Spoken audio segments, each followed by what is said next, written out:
It can be challenging to look at all that's going on in the world and determine why this matters to you. With many demands on your time, why should you care about what's happening somewhere a million miles away, like in the Indo-Pacific? As Paul Maddison explains in this NSP short, paying attention to China in the Indo-Pacific is important if we expect to maintain our way of life.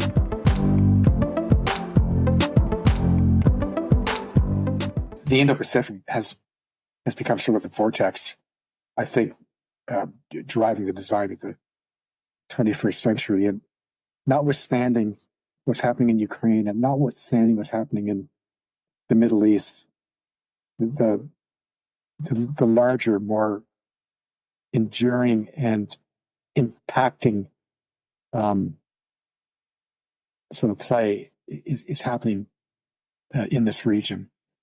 And Canada as a Pacific nation. Now, a lot of people in this part of the world, including in Southeast Asia, when they hear Canada as a Pacific nation, they raise their eyebrows. They don't quite get that. But of course, we're talking about the Northeastern Pacific, which is really not a huge sort of strategic element in what we call the Indo-Pacific. But when it comes to maritime trade, obviously, and digital trade, obviously, this is really, really important for Canada. China matters because China has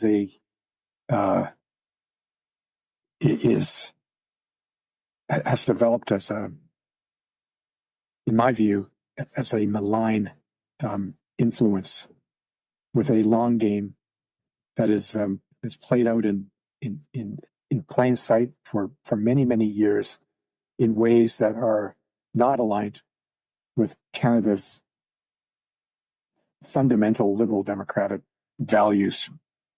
And it's playing out in a way that puts Canada and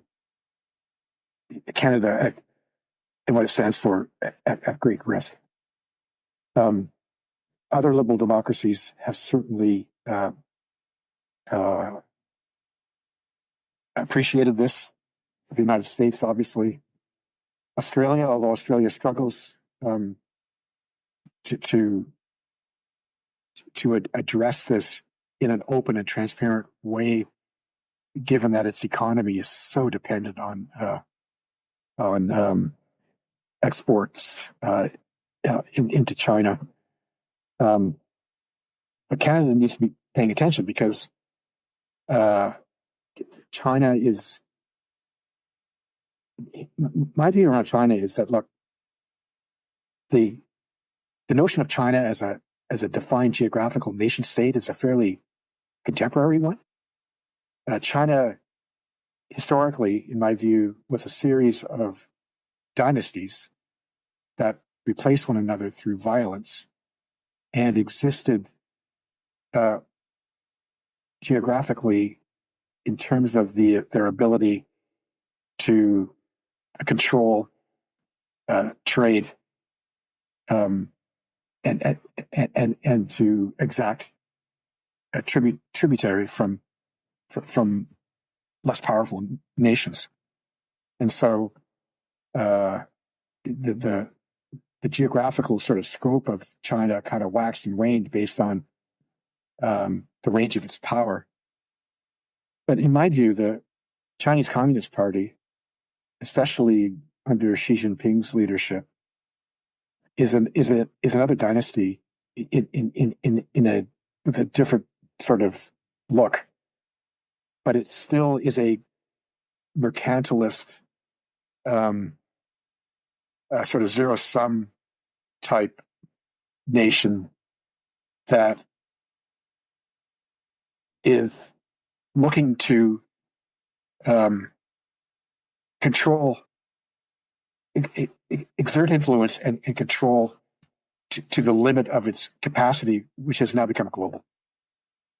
And so this puts the entire, what we call the international rules-based order, at risk. There is a definite play here to undermine it, to destabilize it, to reshape a global order that is more in line with an authoritarian, autocratic view of governance, where the state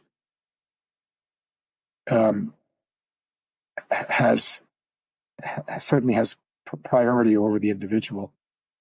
And this is a concern, obviously, and if it was all happening with peaceful intent, I suppose diplomatically, economically, we could work more closely together to kind of identify and work through some of the challenges that this has created. But the CCP has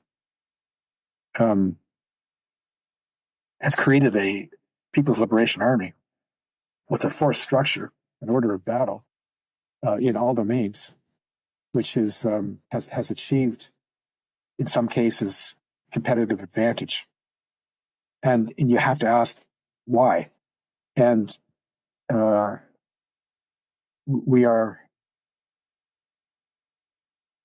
in a situation here where things could get out of hand, especially if China decides to move on Taiwan.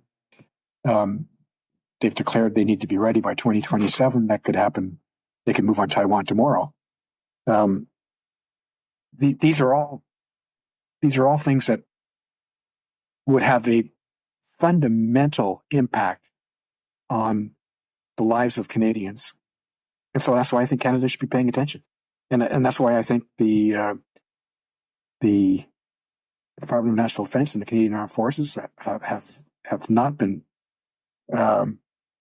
resourced enough, have not been supported enough by a series of governments, not just the current one. And Canada is not ready for what could come in this decade.